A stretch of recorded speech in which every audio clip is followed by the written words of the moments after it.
Olá, boa noite. O programa Em Pauta hoje vai conversar sobre o tráfico humano. Será que é um tema adequado para a campanha da fraternidade? É o que você vai conferir nesta noite. Claro, estamos aí começando a nossa temporada 2014 e é muito bom levar até a sua casa esta boa reflexão. A partir de Belo Horizonte, especialmente aqui na Avenida Isabel Bueno, número 400, o endereço da TV Canção Nova na capital mineira. Quero mandar um abraço especial ao nosso querido Padre Ademir, que está aqui juntamente com outros membros da Canção Nova, neste novo período da Canção Nova em Belo Horizonte. Grande abraço ao Padre Ademir, que está fazendo aí um mestrado em Teologia. E também a alegria de, nessa nova temporada, não é contar sempre com ele, já juntos no Em Pauta há mais ou pelo menos 7 anos, não é? Quantos temas, quantos debates, quantas reflexões. Nosso querido Frei Antônio Moser, doutor em teologia e também diretor-presidente da editora Voz. Boa noite, Frei Moser. Muito boa noite, Padre Hamilton. Boa noite aos telespectadores. São 7 anos de caminhada. E como a gente caminhou, né? Desde as primeiras vezes, timidamente, depois a temática, com medo. Hoje nós somos pessoas corajosas, abordamos até um tema como esse, que é meio espinhoso. Pois é, e junto com a Igreja do Brasil queremos refletir melhor, não é? Para que você em casa possa ter também outros elementos para realmente tomarmos consciência da importância desta campanha da fraternidade neste período sempre extraordinário da Quaresma, né? Que nos chama uma purificação do coração, atitudes efetivas, concretas. Então, realmente é muito oportuno. Aqui nos ajuda na conversa de hoje a professora psicóloga, né, a Flávia Gottlieb. Ela é coordenadora do programa de enfrentamento ao tráfico de pessoas aqui no estado de Minas Gerais. Também é professora, ou seja, está lecionando na Faculdade Pitágoras e também Faculdade de Ciências da Medicina aqui em Belo Horizonte. Professora Flávia, boa noite, seja bem-vinda ao nosso programa. Boa noite, obrigada, agradeço o convite e a oportunidade de participar desse importante debate. Tá certo. Olha, vamos então acompanhar, como sempre, aqui no Em Pauta, essa nossa matéria inicial para você em casa ter uma ideia do que nós vamos conversar nesta noite. Há 50 anos, por ocasião da Quaresma, a Igreja do Brasil promove uma campanha da fraternidade. Nos primeiros anos, as campanhas refletiam assuntos relacionados com a renovação da igreja e dos cristãos. Com o tempo, se fez necessário discutir assuntos sociais, como saúde, educação e trabalho. Em 2014, a igreja está discutindo a violação da dignidade e da liberdade humana. A intenção é mobilizar os cristãos e as pessoas de boa vontade para acabar com este mal, resgatar a vida dos filhos e filhas de Deus e reivindicar os poderes públicos, políticas e meios para a reinserção de pessoas atingidas pelo tráfico humano, a vida familiar, eclesial e social. O tema escolhido foi fraternidade e tráfico humano. Mas será que este tema é adequado para uma campanha da fraternidade? Qual a gravidade do problema no Brasil? Como preparar o cidadão fragilizado para fugir das armadilhas dos agenciadores? Em que a igreja pode colaborar para promover ações de prevenção e de resgate da cidadania dos atingidos? Tráfico de seres humanos é o assunto do Em Pauta desta noite. Ok, tá aí para você realmente ter uma noção do que nós vamos conversar. E o Frei Antônio Moser, interessante que, enquanto a matéria ia explicando, explicitando essa preocupação da igreja já de longa data, porque se nós formos fazer memórias um pouco precisas, não é? Desde 1964, a igreja vem tratando desses temas relacionados à sua vida própria enquanto igreja, mas também à sociedade e agora, né, nos últimos anos, inclusive, sobre essas questões existenciais. E este é um tema relativamente novo que a própria comunidade internacional não trabalha isso há muito tempo, quer dizer, é uma reflexão relativamente recente a partir da comunidade internacional, os organismos como ONU e assim por diante. Quer dizer, este tema, né, sociedade, igreja, sociedade, problemas existenciais, para a igreja, Frei Moser, ainda no primeiro momento, eles são realmente diferentes ou, na verdade, são complementares e são indispensáveis para o próprio exercício da missão cristã? Eu acho que cada fase ela retrata um certo ângulo, uma certa necessidade. Uma igreja atenta aos sinais dos tempos. Lá em 1964, até os anos 70, etc., era a igreja se estruturando. Lembre-se, comunidades eclesiais de base, a paróquia, o sentido da paróquia. Então, era uma igreja um pouco voltada para si própria.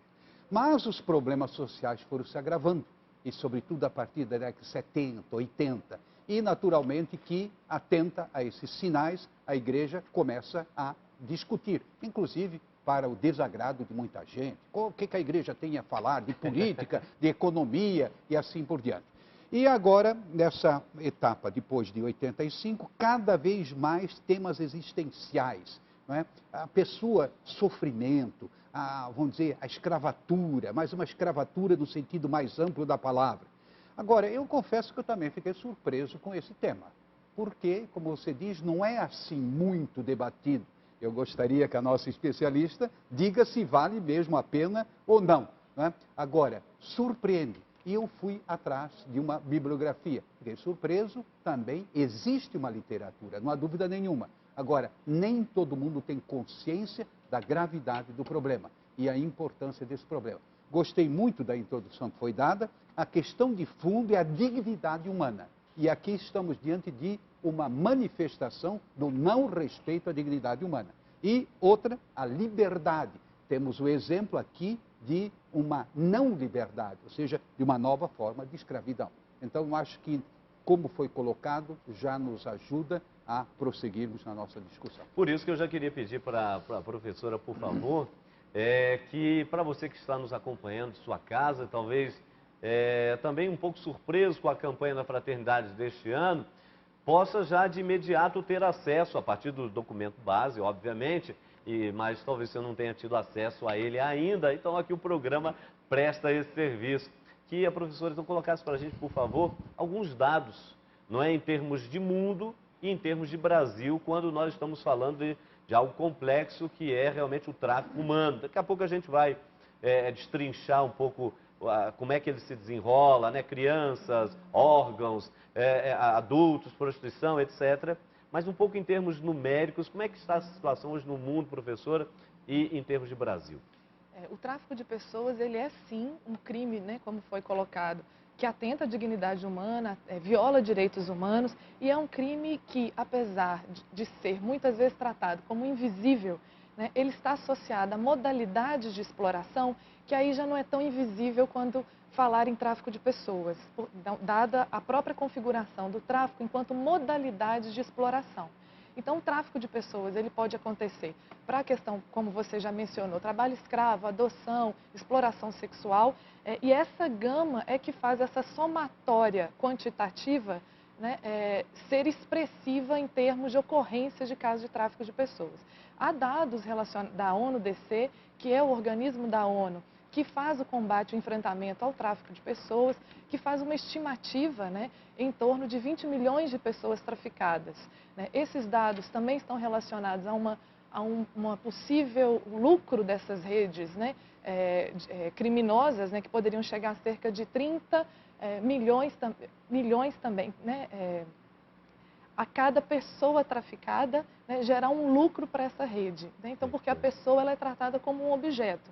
Então, aquele objeto, diferente, por exemplo, da droga, em que você consome, tem que produzir mais, ou da arma, em que ela é revendida, mas que tem muito mais incidência e forma de investigação, por exemplo, com relação ao tráfico de arma, a pessoa traficada, ela não carrega o rótulo de ser uma traficada.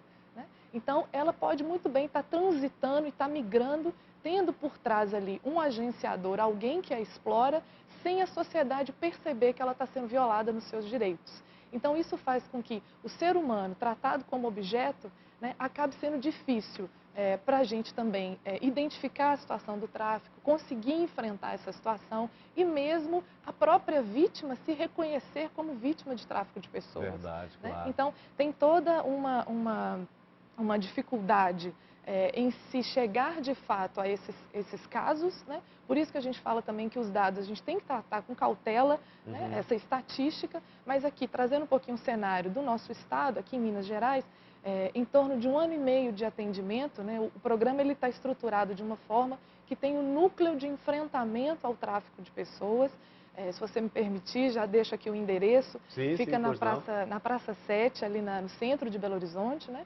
Rua Rio de Janeiro, número 471, 12º andar. O telefone é 2129-9770.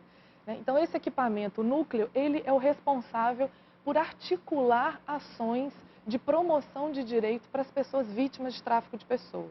Né? Então, só para vocês terem um pouquinho a noção, a gente tem caso em Minas, tanto que ocorreram tráfico dentro do nosso estado, o tráfico interestadual e o tráfico internacional. E aí a gente divide violações em que há indícios de tráfico de pessoas, quando a gente é acionado, e outros que sem indícios de tráfico. Por exemplo, tem trabalho escravo que não necessariamente é tráfico de pessoas. Perfeito. Mas quando a rede nos aciona, é preciso primeiro uma série de investigação para saber se é tráfico ou não. Então pode ser que chegue para o núcleo como suspeita de tráfico, mas a investigação depois vai dizer que não é. Né? Então a gente tem cerca de 400 pessoas atendidas pelo núcleo, né, com 40 casos aqui em Minas. Vou trazer um pouquinho esses números para vocês. São 11 casos dentro do estado de Minas, 17 interestaduais e 12 internacionais. Né? Sendo o nosso estadual com pessoas em situação de tráfico, 42 pessoas, especialmente para adoção ilegal, trabalho escravo e exploração sexual. Em casos interestaduais, a gente tem principalmente Norte e Nordeste, com trabalhadores vindo para o nosso estado, né? Então, chegando a 190 pessoas assistidas com indícios de tráfico. E em casos internacionais, 112 pessoas. Então, a gente também tem acompanhado essa migração, seja dentro do nosso território ou seja internacional, em que pessoas têm sido exploradas no território mineiro. Esse número que você trouxe de 20 milhões, nós estamos falando em nível de mundo, ou seja, são números que refletem, são números recolhidos aí na sua extensão mais universal. Ou seja, exatamente, essa fonte é um número aproximado do que está acontecendo nesse momento em termos de mundo, 20 milhões. Exatamente. Não é? Mas esse número que você apresentou aqui no estado de Minas já é algo significativo em termos de Brasil. Minas Gerais, por exemplo, é o estado em que se verifica uma maior incidência de casos relacionado ao tráfico humano. Você sabe precisar isso ou não? Minas tem um ranking que foi feito com base em inquéritos instaurados da Polícia Federal. Né? Justamente porque é difícil você trabalhar com quantificação e com estatística para o tráfico de pessoas. Tá? É importante a gente esclarecer isso também, né, para os nossos telespectadores. Então, esse ranking que foi feito nacional, ele tem o estado de São Paulo em primeiro lugar, segundo Goiás e terceiro Minas Gerais. Mas é com base em inquérito instaurado. O que diz muito, mas também pode ser que não diz muita coisa. Pode ser, então, que a Polícia Federal em outros estados não foi acionada, né, ou não teve casos expressivos. Pode estar relacionado, por exemplo, à ocorrência de outros, por exemplo, trabalho escravo, que acontece muito em São Paulo e aqui em Minas também. Né? Então, ele é uma estatística que ajuda a formular política pública, é um start, né? Inclusive auxiliou a trazer para o governo de Minas o programa. É um dado, apesar de não ser tão expressivo, são 75 inquéritos, isso em 2010, né? Ele ajudou a fomentar dentro do governo mineiro a importância de um programa de enfrentamento ao tráfico. Claro. Frei Moser, a exemplo, mal comparando, do que vem sendo combatido, inclusive no interno da igreja, no tocante à pedofilia, por exemplo, como dizia o Papa Francisco, o mesmo Papa Bento, quer dizer, se fosse um caso já seria o suficiente para a nossa reprovação, obviamente, e ações que neutralizassem, né, dessem fim a esse tipo de situação. O mesmo se diz do tráfico humano. Mas desses números gerais aí, Frei Antônio Moser, qual seria, a princípio, assim, os casos de maior incidência? Porque quando nós falamos de tráfico humano, você que está em casa nos acompanhando, você percebe que quando falamos de tráfico humano, estamos falando de prostituição, né? Jovens são levadas, aliciadas, levadas para outros países, por exemplo, e ali obrigadas a se prostituir. Estamos falando de adoções ilegais, não é? Crianças que são roubadas literalmente junto às suas casas, ou maternidades, ou coisas do tipo, e levadas para outras pessoas, quer seja em nível nacional ou internacional. Estamos falando de tráfico de órgãos, que é um tema que é uma situação bastante delicada. Estamos falando de uma série de características do que seria o tráfico humano. Mas que áreas, a seu ver, ou que a igreja está observando nesse momento, que acontecem as maiores incidências? Olha, em primeiro lugar, uma aula magistral dessa menina. Nossa, muito bem colocado. Gostei muito, fazendo distinções, não é fácil, há muita coisa subterrânea, invisível, sob aparências inocentes, e aí acontecem os maiores crimes. Sem Essas dúvida. redes são muito hábeis, não é? Uhum. Agora, eu chamaria a atenção a alguns aspectos. Em primeiro lugar, nós, brasileiros, durante séculos, fomos escravocratas. Traficamos milhões de pessoas da África para o Brasil. E a maioria morria nesses navios, que não eram bem navios, né, naturalmente. Então, eu diria, está um pouco dentro da nossa cultura. Né? Quase que inconscientemente você se torna insensível. Ora, isso é uma barbárie e nós que vamos buscar a verdade lá para trás, resgatar a verdade, eu acho que a gente tem que resgatar aquela verdade, essa mancha que marca a nossa história. Muito bem, isso é a primeira observação. A segunda, você chamou a atenção a vários campos. A gente sabe das redes de tráfico na linha sexual e, sobretudo, né, em certas regiões do Brasil, o turismo sexual, né, as promessas mirabolantes de um trabalho especial lá na França, lá na Alemanha, coisa que vale, que depois não corresponde e retém os documentos. E uma pessoa sem documentos é o quê? Num país é o quê? Né? Mesmo aqui no Brasil, uma pessoa sem documentos é o quê? Né? Em seguida, me chama muito a atenção a questão dos transplantes. E por isso, quando a gente estuda a genética, biotecnologia, uma das grandes esperanças é que a gente chegue efetivamente, por enquanto nós estamos mais numa fase de restauração de órgãos, rim, fígado, coração, numa linha mais de restauração. Mas se um dia conseguirmos produzir em laboratório, será realmente algo de extraordinário. Infelizmente, não chegamos lá ainda, não é? E não me venha com células embrionárias, não é por aí, são células adultas. Sim. Agora, não chegamos lá ainda. Gente, o que tem de tráfego dentro dessas crianças desaparecidas e justamente para traficar órgãos, vender rim, fígado, coração e assim vai. E esse tráfego, às vezes, é tão subtil, por exemplo, não é? É simplesmente não furar a fila. Para você tem o rim, para você lá não tem. Existe toda uma manipulação. Então, esse tráfico humano tem tudo a ver com manipulação. Encobrir, dar uma cara legal, parece que não. Imagina, vai trabalhar, vai ter carteira assinada, né? E a gente sabe que não é bem assim, né? Se me permite complementar, acho que é importante que o Frei Antônio está trazendo, porque o tráfico de pessoas, ele justamente, ele trabalha com um sonho. Né?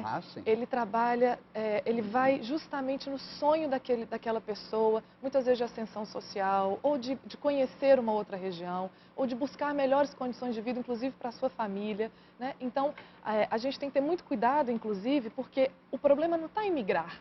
Né? Eu sou uma pessoa natural de Ipatinga, vim do interior de Minas Gerais para estudar em Belo Horizonte, para constituir minha vida aqui. Eu também sou uma pessoa que migrou do interior para a capital. Perfeito. Então, o problema não está na migração. O problema está em como que muitas vezes pessoas aproveitam dos sonhos, da situação de vulnerabilidade. E aí, vulnerabilidade não é só socioeconômica. A falta de acesso à informação, a falta de acesso, inclusive, a programas e outras políticas, isso gera vulnerabilidades culturais, né, educacionais, que podem favorecer essa entrada, então, numa situação de exploração.